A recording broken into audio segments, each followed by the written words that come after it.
আল্লাহ, আজকে কুরবানির ঈদ, দেই যাই কোন জায়গা একটু গরুর গোস্ত পাই কিনা।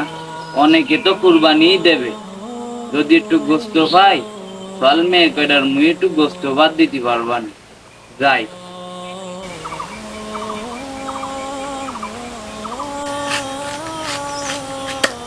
হামিদুল, হাড়ের মাংসগুলো ভালো করে ছাড়া আর চর্বিগুলো ভালো করে কাট।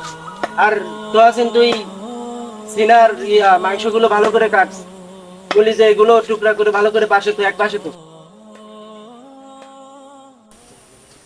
আরে, এখানে দেই কুরবানি দিছে। যাই দেখি, এখান থেকে যদি একটু গোস্ত পাওয়া যায় তাহলে গোস্ত দিয়ে দুগা ভাত খাওয়া যাইবে। ছেলে মেয়ের মুই গোস্ত দিয়ে দুগা ভাত দিতে পারবো। যাই দেই এখান থেকে একটু গোস্ত পাওয়া যায় নাকি। হামিদুল, এত সুন্দর গোস্ত, এটা যদি আমার মায়ের বাড়ি পাঠায় তারাও অনেক খুশি হবে, আমার মায়েকেও অনেক ভালোবাসবে। ঠিক কইছেন ভাই। এর এক ভাগ মাংস আপনি আপনার মায়ের বাড়ি পাঠাইয়েন। তা তো আমার দিতেই হবে। কি মিয়া, এখানে তাকায় কি দেখো? আরে বাবা, তোমরা তো কুরবানি দিছো, আমাকে মতো গরিবকে যদি একটু গোস্ত দাও এর লাগে আসিলাম। আমার ছেলে সন্তানের মহি যোগ্য গোস্ত বাদ দিয়ার লাগে একটু গোস্ত দিবা।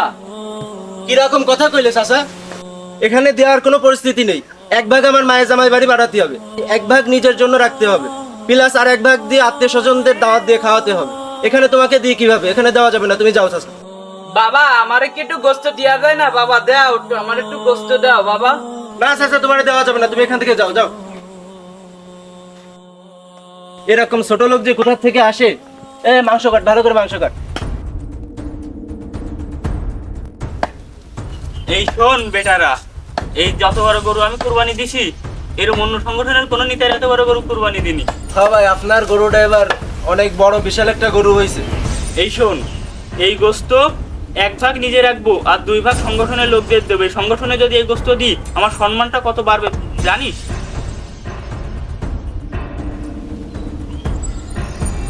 আল্লাহ, এই বাড়িতেই গরু কুরবানি দিছে, দেই যাইয়ে দেই। যদি একটু গোস্ত পাওয়া যায় তাহলে দুগ্গা গোস্ত দিয়ে ভাত খাইতে পারবানি। এইগুলা হামিদুল নোমান ওপর দিয়ে বলবানি, সংগঠনের সবাইটা ভাগ যোগ করে দিয়ে দিতে। আসসালামু আলাইকুম ভাইপো। ওয়ালাইকুম আসসালাম চাচা। তা কি খবর, কি জন্য আইছেন? একটু গোস্ত দিয়া যাবে? চাচা, এখান থেকে আপনারা কিভাবে মাংস দেবো? এক ভাগ নিজে রাখবো, দুই ভাগ সংগঠনকে দেবো। আপনাকে কিভাবে মাংস দেবো চাচা? অল্প দুইটা গোস্ত দিয়া যাবে না? বললাম তো চাচা, ভাগ হয়ে গেছে মাংস। আপনারা কোথা থেকে দেবো? অন্য জায়গায় দেখেন, অন্য তো আরো অনেকে জমে দিতে পারবে। আচ্ছা ঠিক আছে, যান।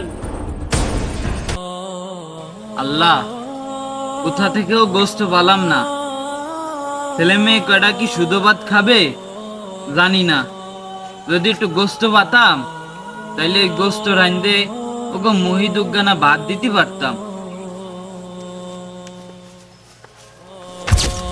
ভাই ভাই ভাই দাঁড়ান ভাই, আপনার এই গোস্ত কোন জায়গাতে দিছে? চাচা, ওই হামিদুল মাতব্বরের বাড়ি গোস্ত দিছে, আপনি যান, দ্রুত যান, পাবেন।